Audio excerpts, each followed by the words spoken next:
This story is brought to your ears by all our fantastic supporters on Patreon. To get in on the action yourself with bloopers, extras, and the occasional early story, join us at patreon.com/voiceofallmtg. For more stories or just a chat, visit voiceofallmtg.com. And now, Voice of All presents The Gathering Storm, Chapter 17, by Django Wexler. There were a lot of bars, taverns, and pubs in the streets around Nivix. Chemisters, workers, and scorchbringers all liked to get drunk as much as the next people, possibly more given the hazardous nature of their jobs. There were high-class establishments where project leaders could exchange information over a bottle of wine, or three, and raucous wine sinks where it was a poor night that didn't end with someone exiting through the window. Viashino pubs echoed to drunken lizard song until the small hours, accompanied by the mournful melody of their traditional flutes. Even Vidalkin could occasionally be tempted to a glass or two of something to better perfect their emotional state. The tavern Raoul was headed to was a different sort of place from any of those. It was not the site of anyone's celebration, nor was there ever any kind of music. It was mostly underground, a staircase descending beneath a crumbling apartment block to a large, dark space, broken up by heavy support beams and subdivided into 100 nooks and crannies. It had a dark reputation, but not one that revolved around fights or vice. This was where you went when everything had gone wrong, when your project had collapsed, or your rivals had triumphed, or the wrong thing had exploded one time too many. The patrons were chemisters with that mad gleam in their eye, engineers with flyaway hair who doodled compulsively on napkins, robed figures bent over mugs of beer, muttering about how they were going to show them all. Schemes hatched in the booths and back rooms usually ended in flaming debris raining down on the city, and so, appropriately, the sign outside the tavern proclaimed that it was called the Smoking Wreckage. Raoul had spent a lot of time here in the days before he'd gotten involved with Tomek. He liked the atmosphere. Tonight, however, he was here because a note delivered to his office by a courier elemental had summoned him. He wore his accumulator and gauntlets under a hooded robe and surveyed the clientele as he came down the stairs. There were more people in than usual, which made sense. The Resonator Project, his grand scheme to modify the Guild Pact against the will of Azor himself, was nearly completed, and most of the staff at Nivix had the night off. There was no bar at the Smoking Wreckage, and no servers. Drinks were brought by tiny constructs, little platters with articulated legs. Their constant scuttling gave the place a writhing quality, as though it were alive and shuddering. It also meant there was no one to overhear, which was what the patrons demanded. The note had directed him to a table at the back. Raoul made his way over cautiously and found a booth shrouded by a heavy black curtain. Pulling it aside a fraction, he gave a sigh of relief, and then slipped through it and sat. Oh, Lavinia. You know, you might have said it was you.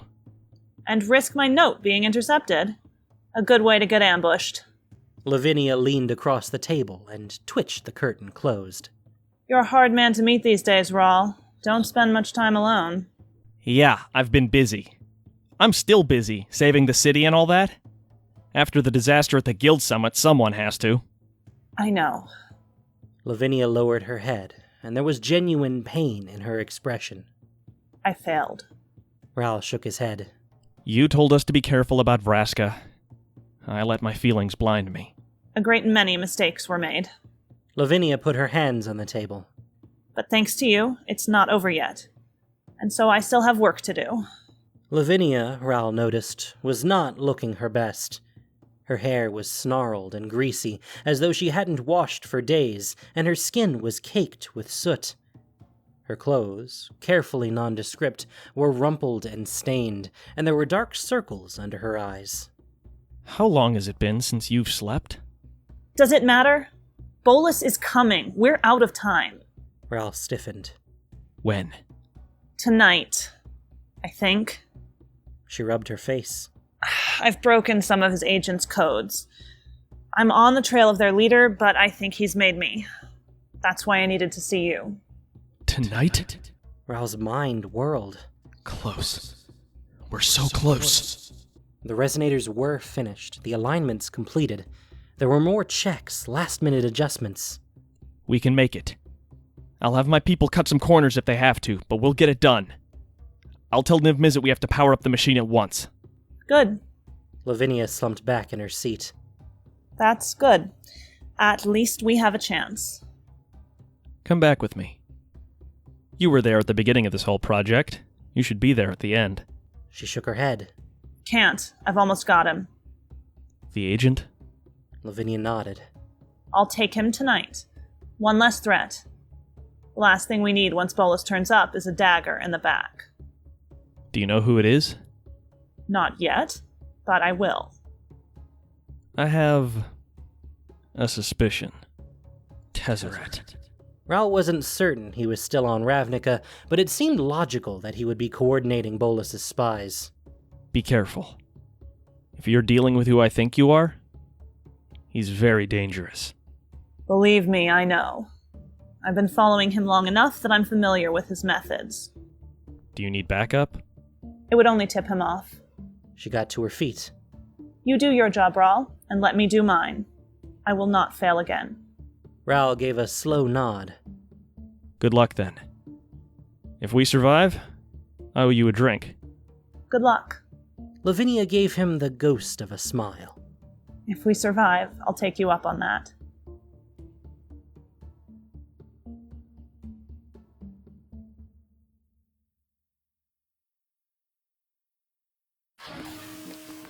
Ral strode through the gates of Nivix, power crackling around him.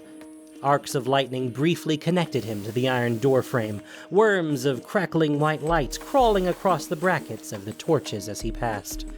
His long coat billowed out behind him, and his hood had fallen back, revealing his wild frizz of hair with its single white streak. Gullifen, Naz, Frieden. Message to all sections. We're throwing the switch tonight. Bring all the resonators online as soon as possible. I want status reports across the board. Tonight, boss? Gullifen was a goblin and one of the project's primary engineers, responsible for the parts of it constructed within Nivix itself. She hurried along beside Ral, taking 2 short strides for each of his long ones to keep up. We're not ready. We're ready. Or we'll get ready. We don't have a choice. But the calibration tests. Listen! Ral rounded on her. A small horde of goblins, humans, and Vidalcan who had gathered behind him as he walked abruptly pulled up short. Ral straightened up, feeling the weight of all those pairs of eyes, and cleared his throat.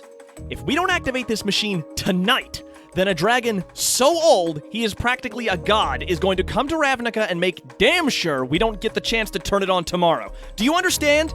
So if there's no time for calibration testing, tell your people to make sure they get it right the first time. Gullifen swallowed hard and saluted. Yes, boss.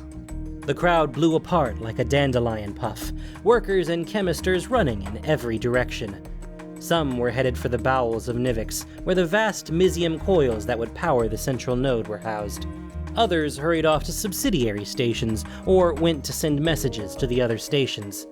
They'd planned this moment, practiced for it, and Ral felt a moment of pride that everyone knew their place. Gullifen, upstairs. We'll start testing the other nodes when they come online. Do as much as we can. Yes, boss. Ral took the steps 3 at a time, leaving Gullifen to follow as best she could, and ascended to the 10th floor. Here, a substantial section of the labs and offices that filled Nivix had been torn out, opening up a vast space for the machine's control chamber. 8 stations, each a metal workshop covered in glowing crystals, wavering dials, and glowing Mizium coils, were arranged in a semicircle around a central dais and panel. Ral mounted the steps and looked out across the room, where chemisters were scurrying to and fro, taking up their positions. We're coming online. Operating at 97%. Node number 1, ready to activate. That was the center of the network, here in Nivix itself, the only site Ral could implicitly trust. He looked down at his own control panel, where there were 8 small metal switches, and above them a single large double-pronged knife switch, painted red and bolted in place. He reached for the first of the smaller controls and flicked it up. Okay, bringing up number 1. What's our status? Node number 1, coming online. Aligning with the grid. Looking good. No interference so far. High atop Nivix, Ral knew, the resonator would be unfolding itself. Mysium coils spinning in their chambers, crystal projectors shifting to line up with the complicated strands of the Guild Pact spell. It looked a bit like a spider doing some kind of elaborate stretching exercise with multiple limbs. In the basement, the generators would be roaring, power surging through arm-thick cables strung along the outside of the building. Gullifen stumbled into the room, panting, and headed to her own station. Number 2, number 5, number 7, all reporting powered and ready. Get on the others. Bringing up number 2. He flicked another switch, and a second section of the control room came to life, dials twisting wildly and crystals throbbing. For a moment, Ral held his breath. At the front of the room, in front of the banks of controls, was a table with a map of the 10th district. The nodes were marked on it by small, colored lights, all dim except for the bright white glow that represented Nivix. As Ral watched, a second light grew and brightened, and then an arcing bridge snapped into being between them, energy crackling and strobing. Number 2 online. Aligned and receiving. Interference less than 0.3. Coolant pressure rising. The outflow pumps are backed up. I knew that was going to be trouble. If we close down, we can get someone to... Vent it! We got plenty of water in the tanks. Venting. A moment later, there was an unearthly howl, audible even 10 stories up as steam boiled out of a dozen spots in the streets around the building. The plumes rose higher and higher, surrounding Nivix in a white cloud, lit from within by spitting, sparking energy in fantastic colors. Node number 2 was in Azorius territory, near New Prov. A single line of brilliant light connected it to the resonator on top of the Izzet Tower. Deep in his mind, Ral felt the Guild Pact shifting, titanic magical energies realigning in response to the pressure of the machine. Every mage in Ravnica would feel it, though only a handful would know what it portended. Tonight, we change the world. Okay, bringing up number 5 and number 7. Check power consumption and get me status on the rest. Power's high, but holding. As long as the coupling's hold, the generators will make it. Number 3 and number 4, report ready. Checking number 6 and number 8. Ral frowned. Number 8 was the Undercity node in Golgari territory. If something was going wrong, it would be there, where they had the least time to prepare. If Vraska tries to attack now... Ral. Niv Mizzet's voice echoed in Ral's mind, though the dragon was nowhere to be seen. Guildmaster, apologies for the late notice. I received word that Bolus plans his incursion tonight. You have acted correctly. I am in position on the Eyrie. When the machine amends the Guild Pact, I will be ready. We're nearly there. Something went bang. Things exploded all the time at Nivix, but this was a big one, even by Izzet standards. The room shook. Ral looked at the dials and saw half of them dropping and the other half rising toward the red. Conduit blue. Power's falling. We can't keep the node up. Reroute power! The rest of the conduits won't take it. If we try, we'll lose the whole array.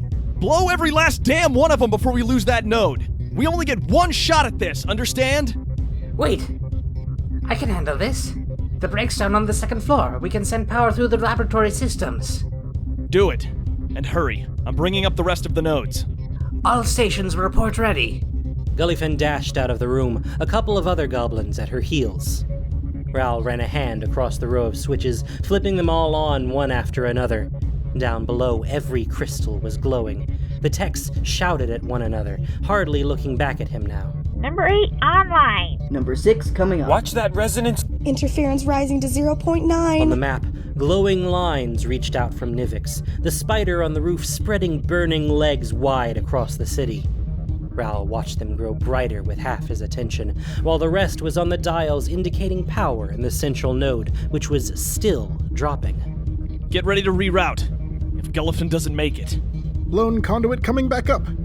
She's bridged it in above the breach. Make sure it holds this time. Distributing. There was a long moment. Not silence, since the room was full of buzzes, clatters, crackles, and the hiss of steam, but a collective intake of breath. On the map, 7 strobing lines connected Nivix to the other resonators. In Raoul's mind, the Guild Pact groaned, the lines of force that comprised it shoved to their breaking points by the titanic energies unleashed. That's it. Network fully activated. All links up and holding. Interference falling to 0.6. All stations report holding steady. Guildmaster, we're ready. As am I. Do it. Raoul reached for the big switch.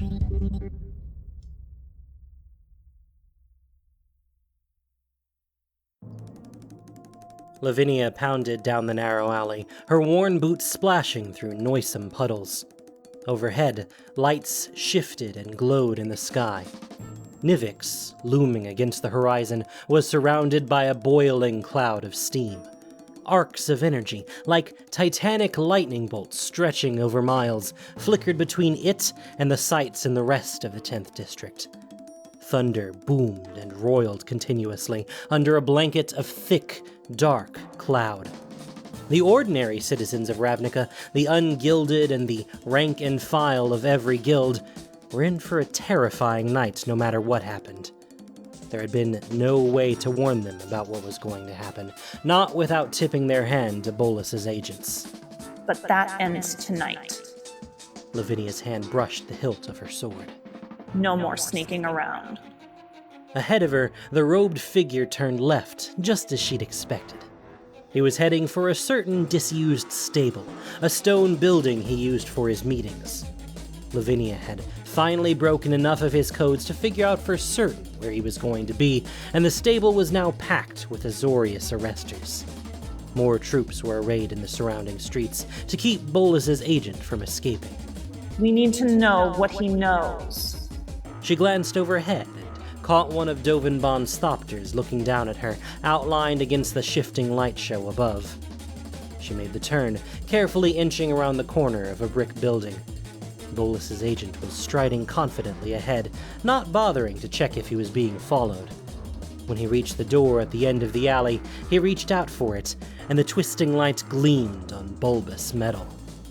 Lavinia waited until he'd gone inside, and then followed at a run.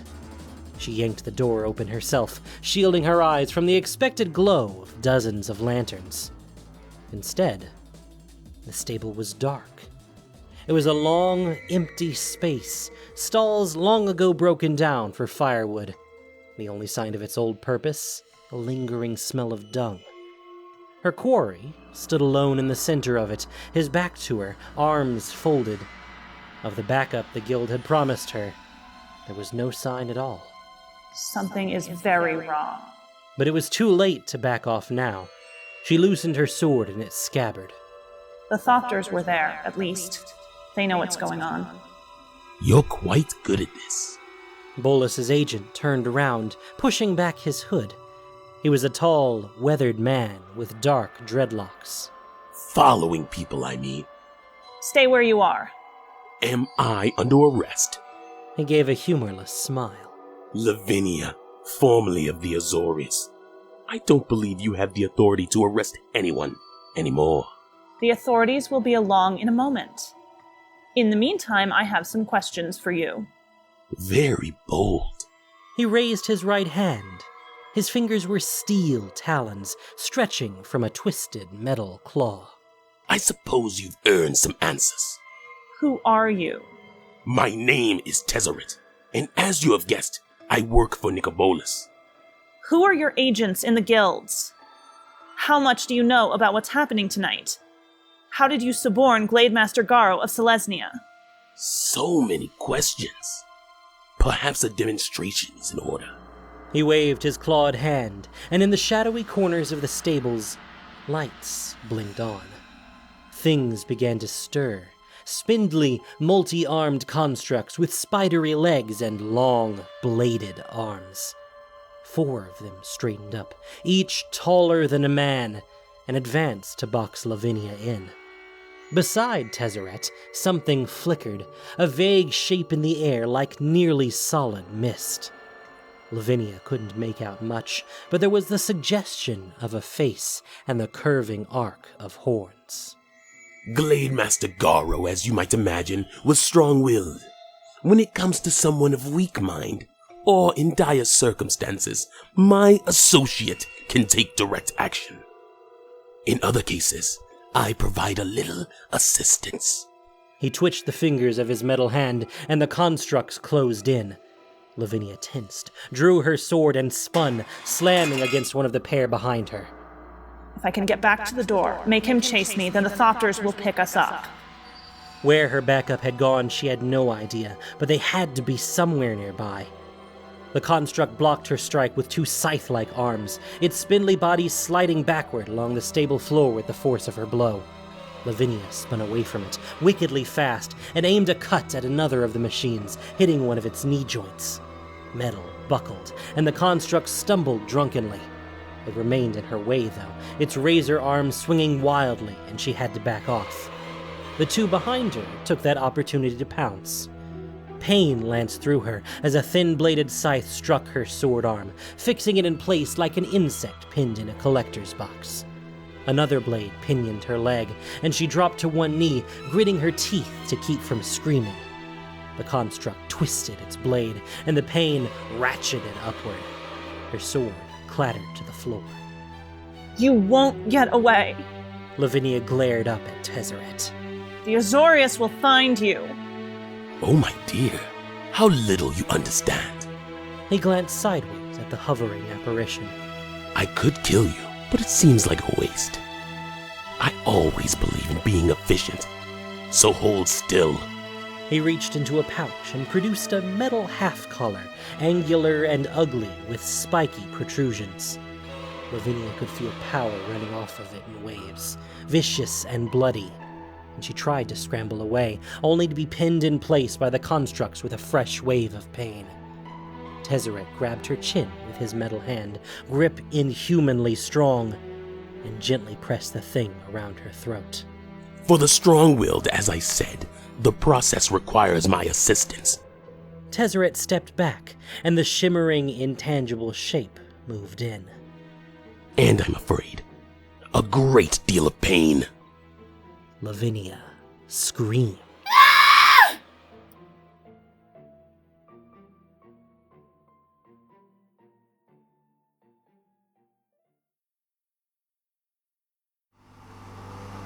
The bolts clicked back with a grim finality. Raoul put his hand on the switch and paused a moment, feeling the power of the great machine humming all around him. Okay, here we go.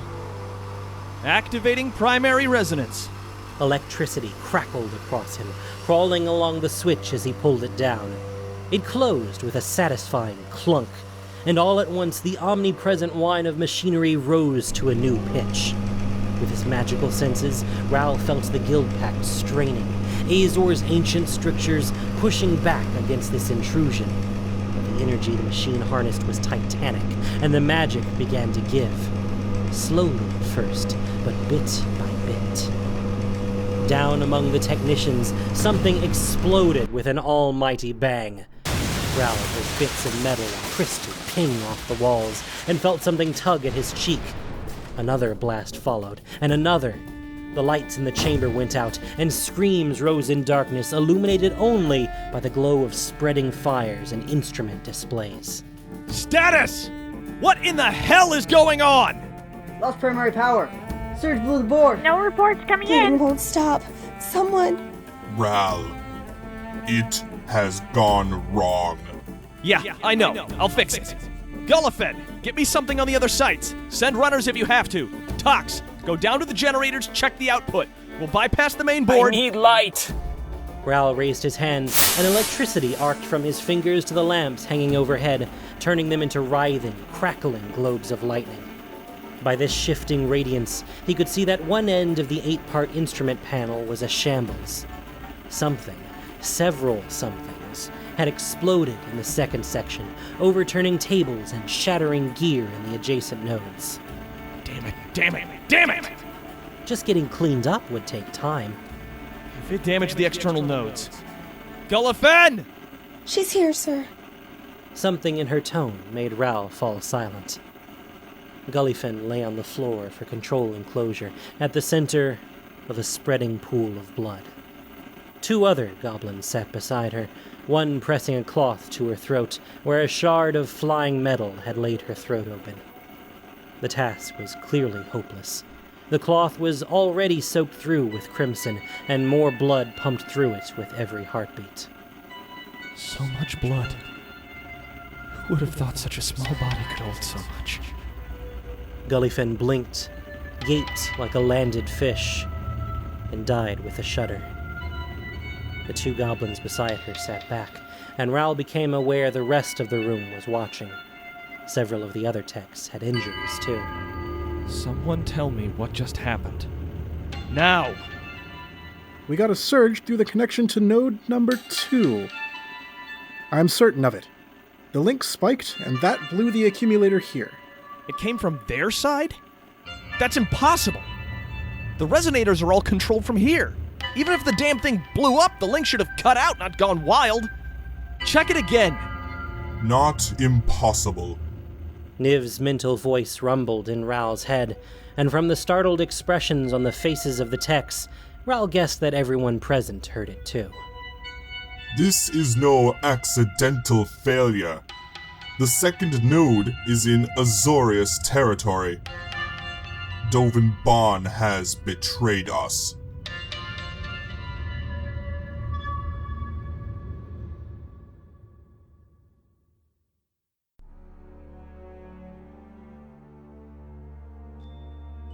Thank you for listening to this production of Voice of All. As listener-supported entertainment, we rely on you not just for the voices of the characters, but also to keep us going and growing. If you enjoyed what you heard, please support us by rating and reviewing us on iTunes, or following us on Spotify, SoundCloud, Stitcher, YouTube, and Google Podcasts, or just plain sharing with your friends. You can also support us financially on Patreon for exclusive perks. The Gathering Storm was written by Django Wexler.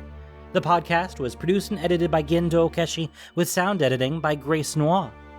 This week's story featured the voice talents of Mycroftian, Mertia, Penny, Joe Loaf, Tarfari Clark, Hikari Hellion, Sidney Hinds III, Phoenix Madrone, Miles Miller, and Elvin Fangirl. Voice of All is unofficial fan content, permitted under the Wizards of the Coast fan content policy. Magic the Gathering is copyright Wizards of the Coast. Thanks so much for listening, and y'all have a great day.